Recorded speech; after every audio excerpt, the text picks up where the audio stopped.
देख ला जा सब कोई को आदर के हम सास में पेट से ना। अरे छोड़ दो आई हो चाची आई उम्र में हम ना जाना तो रन की हाल हो हणिया लेके चलत रह एना ती मारा बस ठीक हो जीवा जना लगा जे हरिया करबा माई ओइ जगह पर बस तुरंत लेके बैठ जाइबा। शर्म ना लागल हो चाची ओ काहे शर्म लागी दोसरा कोई के हां हम मर्दे के होगी तार लइका फैका बोला तन बेटी बोला तन पतो उतार वही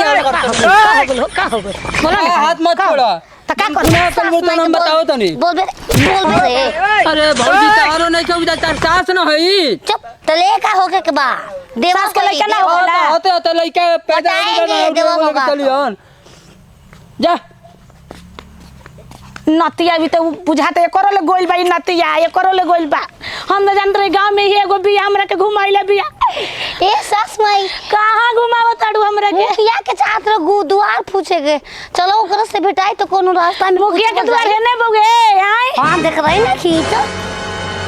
जाके मुखिया जी से तू समझत आ जाके कहता कि ये मुखिया जी हमें पेंशनिया नहीं खिया आई तो कई बेर गईनी है आवस तनी वोट लेबे आवस सुना ना जाके जेपी बा मुखिया जी से ना आज कहे हो जा लास्ट मुखिया जी के न बोल हो कहो मुखिया जी का ये चाची का घुमत रहो उनका संग अरे आये बबुआ का हम कहीं देखा तो हमारे लड़का होके के भाई भर गांव घुमाइले चलतिया कहती मुखिया जी के घरे चले ना मुखिया जी के घर बउए आई हो चाची हम तब तार और ता कहीं के मन नहीं करत बताओ तार बेटा पतो बड़े बड़े भले सन एहु में कुछ अब हम काम कहे ए बबुआ ई तो भगवान के देनी भाई कौन कहीं तो हम एमा का गम बा कुछ कम नहीं है ई कुल उम्र में तुम्हारा पेट से कैसे चुप भोसरी के बमला हम छुआई ना देबे नी हे खेला करो मामला के छुए ना हमारा भी क्या करे हो चाची हमके पेंशन द बूढ़ा पेंशन पेट से बिया ए मर्दम बूढ़ा पेंशन वाला एगो हम पांच में जीत का गेल बाबूजी हम बूढ़ा पेंशन दे दियो मुइया केने घर बा मुइया के चल पश्चिम टोला पश्चिम केने बारे कबे लेकर के बताओ तनी लेकिन हमार बातें नहीं के मानत खेला करी घिसी आइले ले आ मुखिया जी भी क्या कर जे बुझा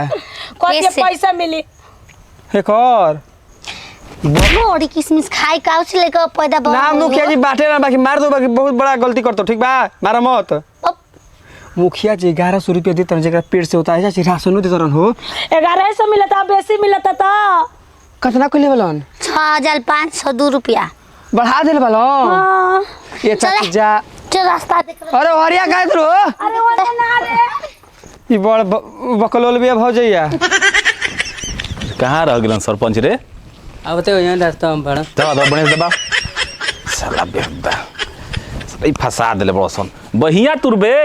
प्रणाम जी मुखिया जी अरे प्रणाम बैठो देखी आईनी है कि कोई दिन हम आ चुकल बनी रोड दुआर पे पेंशनवा खातिर लइका हमर रोज कहताटे अरे तो पेंशन तो लोग के ना भइल अभी का कहा भइल पेंशन जी रउआ रोज अब तनी बनते नहीं हमर पेंशन है उपाय करी कोनो तू चलबा भूला तारा से भेजैला नहीं फार्म भर के देला जल्दी का फार्म भर के रउआ चलवा कहे के हई नरे पूछी तो हां देले रहलन लेकिन आवरे बन जेता अरे की आगे खाली कर सीट खाली करो ना बैठी मुखिया जी अरे इनका के बैठावा यहाँ के कान उठाई घर के नो सास नहीं होई तो सास ना के बैठा के पतो है बैठ जाली ए मुखिया जी इनका के कोई नहीं खे ये सब कुछ बाड़ी का दिक्कत का परेशानी बा पेट से बिया है सास माई पेट से अच्छा तो पेट से भाई ठीक बात तो अब हम जान गए नहीं काहे खातिर बड़ो रुक ना रे तू काहे परेशान कर ले बतियावे दे का कुछ चाही कुछ अनुदान के चक्कर में बनी जा हई हुए सास माई पहिलका वाला भेटाई रहल गाई हां धो देले गए रहनी तनी खेता में तनी देखे गए रहनी भेजले रहनी न रउआ तनी खेता में बिया छिटाइल बे के न होए गए रहनी देखे हां तो रास्ता में भेटा गेली चाची तो कन ये चाची ई उम्र में ई तार शर्म ना लागल करे तोरा के मारब झाप ले गिर जेबे उमर होला रे भगवान के देन है कुल चल साला से लइका हो गेला सब चुप रह तू मत बोलना तो मार देबे के हक देबे भर दे पेटे में भगवान के तना के हमन एयरपोर्ट के कोनो दिन है ये मत कितना रहा ये बचवा एक डट दे दे हम कहा परी तो ई का मने बताई जरूर पैसा सब दो पैसा कैसे पैसा दे दो पैसा का बूढ़ पुरानी आमदी पैसे बात पैसा ना देबो मत मारू मुखिया जी अनि गोड़ लागो गोड़ काय के अब जहाँ छूटा सुनो हम बताओ तनी एक प्रावधान बा सरकारी अस्पताल में ये काम नहीं मेरे मुखिया जी से मेरे मुखिया जी मेरे जान का प्यारा है ए, ए देख लो रे बचवा ना, तो अब देखी रुआ बताओ तनी, जब डिलीवरी सरकारी अस्पताल में होई वजह से अनुदान पैसा मिली। देखी मजाक होता अब तो ना। मुखिया जी प्रणाम प्रणाम। ये जी का बाबुआ रे मैया हाय कुल का देखत नहीं रे। ये कुल हमरा के मार मार के पेट में लुगा कोच के ले आइले कहते चल मुखिया जी ले पैसा ले हम लूगा